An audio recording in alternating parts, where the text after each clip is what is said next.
चलिए यहाँ से ट्रांसफार्मर के आगे का क्वेश्चन ऑब्जेक्टिव देखते हैं। विच टेस्ट आज the transformer provide the information about the regulation efficiency and heating under the load condition. एक ट्रांसफार्मर की कौन सी जांच उसकी नियमन तथा दक्षता तापन की जानकारी देता है? Back to back test, back to back जांच। बैक टू बैक परीक्षण में परामित्र की दक्षता, नियमन और तापन की जानकारी मिलती है। खुला परिपथ परीक्षण से लौह हानि या क्रोड हानि की जानकारी प्राप्त होती है। लघु परिपथ परीक्षण से पूर्ण लोड ताम्र हानि की जानकारी मिलती है। तो याद रखिएगा तीनों कंडीशन। ट्रांसफार्मर की कोर बनाने में पदार्थ उपयोग में आता है। The material use to the making a transformer core is high silicon steel. High silicon, उच्च सिलिकॉन स्टील का प्रयोग होता है। ठीक है, उच्च सिलिकॉन। परामित्र की कोर बनाने के लिए उच्च सिलिकॉन स्टील का प्रयोग होता है, जिसमें सिलिकॉन की मात्रा 4% तक होती है। आजकल शक्ति परामित्रों में cold roll grain oriented lamination प्रयोग किए जाते हैं, जिससे परामित्र में भंवर धारा तथा हिस्टेरिसिस हानियां न्यूनतम हो सके। कौन सा? Cold roll grain oriented. Auto transformer में केवल वाइंडिंग होती है, केवल एक वाइंडिंग होती है। ऑटो ट्रांसफार्मर में केवल एक वाइंडिंग होती है। ऑटो ट्रांसफार्मर द्विकुंडली ट्रांसफार्मर की अपेक्षा ताम्र की बचत होती है। ऑटो ट्रांसफार्मर वर्धक या बूस्टर के रूप में प्रयोग किया जाता है।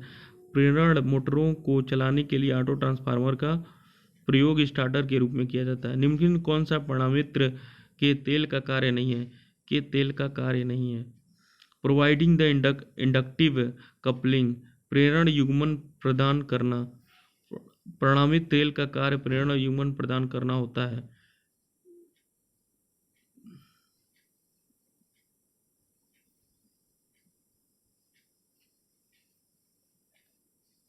देखिए, परामित्र तेल का कार्य प्रेरण युग्म प्रदान करना नहीं होता है।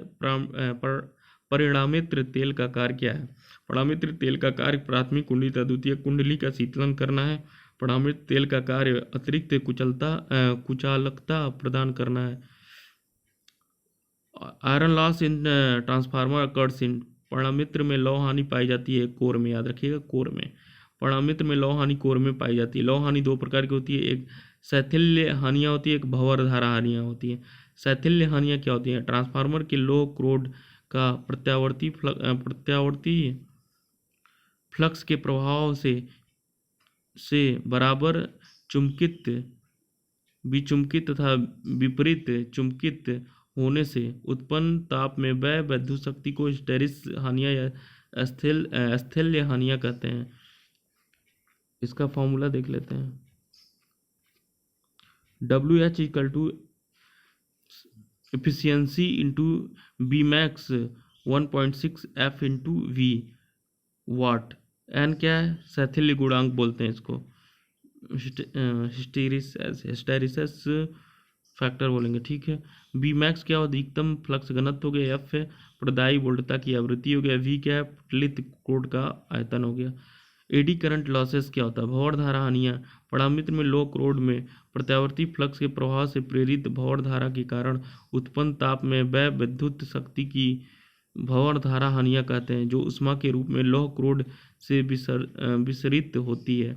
देखिए, W equal to lambda B square max F square T square V watt हो गया। F भंवर धारा हानियाँ है। BM क्या है? अधिकतम फ्लक्स घनत्व है। F क्या है? प्रदायी वोल्टता की आवृत्ति। T लौह पत्ती की मोटाई हो गया। V पटलित क्रोड का आयतन हो गया। और लैम्डा भंवर धारा हानियाँ हो गई। एक ट्रांसफार्मर में प्राथमिक द्वितीयक कुंडली के बीच में प्रतिरोध होता है इनफाइनाइट, अनंत प्रतिरोध होता है। ट्रांसफार्मर में प्राथमिक द्वितीयक कुंडली के बीच में अनंत प्रतिरोध होता है। शक्ति ट्रांसफार्मर की दक्षता लगभग 98% तक होती है। ट्रांसफार्मर अन्योन्य प्रेरण के सिद्धांत पर कार्य करता है। ट्रांसफार्मर सिर्फ AC पर कार्य करता है। देखिए, अब सब रिपीट हो रहे हैं लगभग। एक ट्रांसफार्मर में लौह हानि 400 वाट है।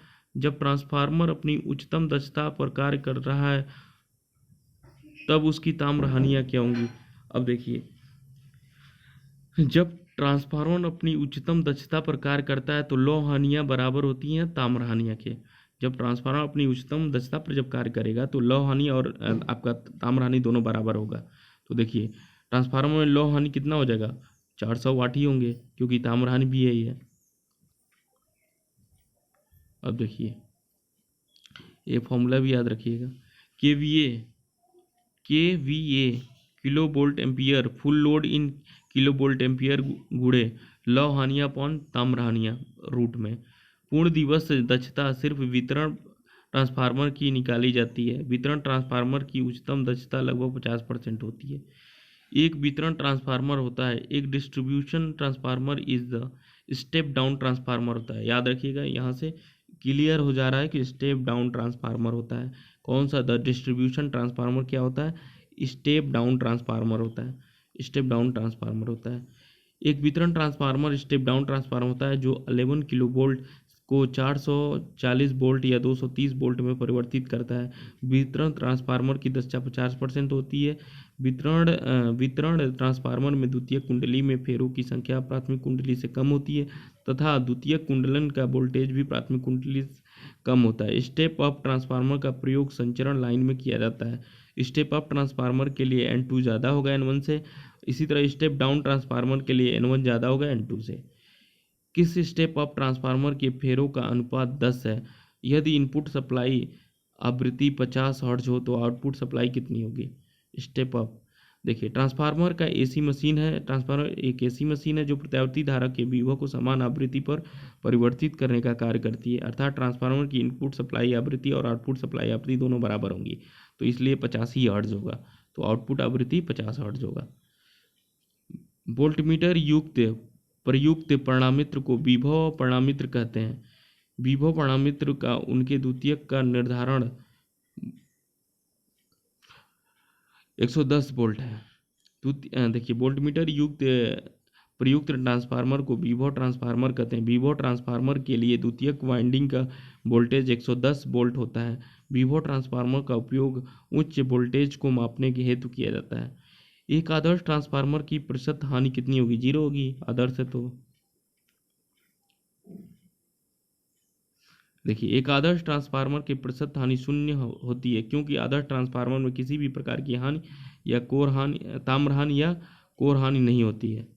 निम्न में से कौन सा ट्रांसफार्मर स्थापित करने का एक भाग नहीं है, एक्साइटर नहीं है, कंजर्वेटर भी है, ब्रीदर भी है, बखोल रिले भी है। उपयुक्त में से एक्साइटर ट्रांसफार्मर का भाग नहीं है, यह प्रत्यावर्तक का भाग है। कंजर्वेटर, ब्रीदर, बखोल रिले आदि ट्रांसफार्मर के भाग है। कंजर्वेटर टैंक के तेल के स्तर को बनाए रखता है। ब्रीदर तेल में नमी को जाने से रोकता है। बखोल रिले आंतरिक दोषों के विरुद्ध सुरक्षा प्रदान करता है। 50 किलो वोल्ट एम्पियर के नीचे के छोटे परिणामित्र में कौन सा शीतलन प्रयुक्त होता है, वायु शीतलन। 50 किलो वोल्ट एम्पियर के नीचे छोटे ट्रांसफार्मर में वायु शीतलन का प्रयोग होता है। इस क्षमता तक के छोटे ट्रांसफार्मर में कोर का क्षेत्रफल अधिक रखा जाता है, जिससे कि वे उत्पन्न ऊष्मा को अवशोषित कर लें और वायु के प्राकृतिक प्रभाव से ऊष्मा को वायु में विसरित कर दें। इसके अतिरिक्त कोर में तथा खोल में आवश्यक संख्या में वायु मार्गों के द्वारा ट्रांसफार्मर को प्राकृतिक रूप से ठंडा रखा जाता है। 3 प्रावस्था वाले एक तेल प्रशीतित शक्ति परिणामित्र में उपकरण संरक्षक, आर्द्रता और शोषक बीदर, विस्फोटक निकासी मार्ग वेंट और बखोल्ज रिले रक्षात्मक उपकरण है। 3 फेज वाले एक तेल प्रशीतित ट्रांसफार्मर में उपकरण संरक्षक, आर्द्रता और शोषक ब्रीदर, विस्फोट निकास मार्ग और बखोल्ज रिले रक्षात्मक उपकरण है। निम्नलिखित में से विद्युत ट्रांसफार्मर के प्लेट पर नहीं दिखता है फ्रेम साइज। विद्युत ट्रांसफार्मर के प्लेट पर फ्रेम साइज अंकित नहीं होता है। ट्रांसफार्मर नेम प्लेट पर निम्नलिखित डाटा अंकित होते हैं। निर्माता का नाम, निर्माण का वर्ष, केवीए या एमवीए रेटिंग, वोल्टेज रेटिंग, संयोजन आरेख, प्रतिशत प्रतिबाधा, सीरियल नंबर, फेजों की संख्या, आवृत्ति, टैप वोल्टेज, सदिश ग्रुप और शीतलन का प्रकार, ये सब लिखा रहता है। फ्रेम साइज नहीं होता है। रेटेड रोधन वर्ग भी होता है, संपूर्ण भार भी होता है, ड्यूटी इत्यादि भी रहता है। एक ट्रांसफार्मर नो लोड स्थिति में यदि ट्रांसफार्मर की कुंडली का कोई प्रतिरोध न हो तो आयरन 400 वाट मिलता है। तो ट्रांसफार्मर कुल क्षय क्या होगा? कुल क्षय भी 400 होगा, क्योंकि अगर वो नो लोड है तो उसमें ताम्र हानियाँ नहीं होंगी। देखिए, ट्रांसफार्मर नो लोड की स्थिति में उसमें कॉपर हानियाँ नहीं होती हैं, अतः कुल हानि लौह हानि के बराबर होगी। तो कुल क्षय 400 वाट ही होगा। परमाणु में पूर्ण भारित तांबे का नुकसान 1600 वाट है। अर्धभारित तांबे का, तो देखिए अर्धभारित क्या होता है फार्मूला, हाफ का स्क्वायर करेंगे इंटू 1600 कर देंगे, तो 4 से भाग देंगे 400 आएगा, 400 वाट हो जाएगा। अधिकतम दक्षता के दौरान परमाणु में तांबे का नुकसान 1000 वाट है, तो लौह का नुकसान कितना होगा? 1000 वाट ही होगा, क्योंकि अधिकतम दक्षता के दौरान क्या होता है, ताम्रहानि लौहानि के बराबर होती है, तो लौहानि भी होना जाएगा। ये न्यूमेरिकल बाद में 44 वाला कराएंगे, 45 भी।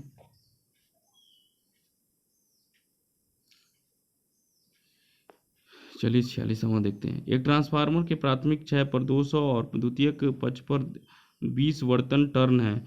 यदि हम इसकी प्राथमिक सतह पर 200 वोल्ट डीसी लागू करते हैं तो द्वितीयक सतह पर वोल्टेज होगा। क्योंकि ट्रांसफार्मर केवल एसी सप्लाई पर ही कार्य करता है, इसलिए यदि इसमें डीसी सप्लाई दी जाएगी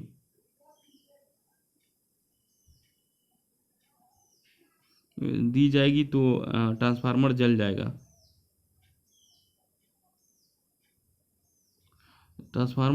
अतः द्वितीयक वाइंडिंग में शून्य वोल्टता मिलेगी। देखिए 0 वोल्ट होगा, क्योंकि डीसी अप्लाई हो रहा है, ट्रांसफार्मर डीसी नहीं चाहिए। ट्रांसफार्मर टैपिंग स्विच किस वाइंडिंग से जुड़ा रहता है? द्वितीयक वाइंडिंग से। देखिए, ट्रांसफार्मर टैपिंग स्विच ट्रांसफार्मर की द्वितीयक वाइंडिंग से जुड़ा रहता है। यह एक प्रकार का स्विच होता है जिसे ट्रांसफार्मर क्रोड के ऊपर चैनल पर क्षैतिज रूप में अथवा ट्रांसफार्मर टैंक की दीवार के साथ ऊर्ध्वाधर रूप में लगाया जाता है। इससे ट्रांसफार्मर के सेकेंडरी वाइंडिंग का नो ऑफ टर्न बदलकर उसके वोल्टेज को plus minus 2.5%, plus minus 5%, plus minus 7.5 तक बदला जाता है। तेल से भरे ट्रांसफार्मर में तेल के रूप में प्रयुक्त होता है। शीतलक कूलिंग एजेंट प्रयोग होता है। तेल से भरे ट्रांसफार्मर में तेल कूलिंग एजेंट के रूप में प्रयुक्त होता है। अब देखिए, तेल से भरे ट्रांसफार्मर में तेल शीतलक के रूप में प्रयोग किया जाता है। परमाणु तेल के गुण क्या हैं? उच्च विशिष्ट प्रतिरोध, हाई स्पेसिफिक रेजिस्टेंस होना चाहिए, उच्च परावैद्युत सामर्थ्य, हाई डाइलेक्ट्रिक स्ट्रेंथ होनी चाहिए, उच्च दमक बिंदु, हाई फ्लैश पॉइंट होना चाहिए, रासायनिक प्रतिक्रिया रहित, नो केमिकल रिएक्शन होनी चाहिए, रासायनिक अशुद्धियाँ रहित, नो केमिकल प्योरिटीज होने चाहिए, आर्द्रता या नमी रहित, मॉइस्चरलेस इज वाटरलेस होना चाहिए, धूल गंध और कीचड़ रहित, no dust dirt and sludge, न्यून श्यानता, लो विस्कोसिटी होने चाहिए। ये सब इसके गुण हैं। ट्रांसफार्मर सिलिका जेल ब्रीदर का उपयोग के लिए किया जाता है, प्रिवेंटिंग मॉइस्चर एब्जॉर्प्शन, नमी का अवशोषण रोकने के लिए।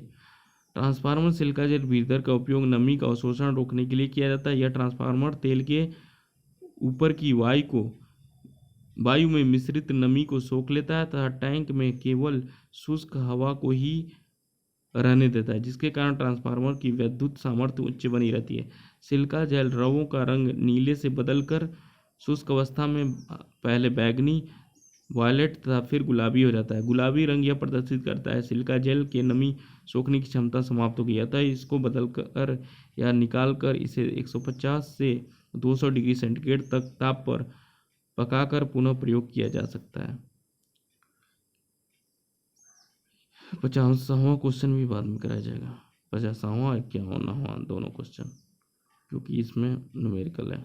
न्यूमेरिकल एक अलग सीरीज बनाऊंगा।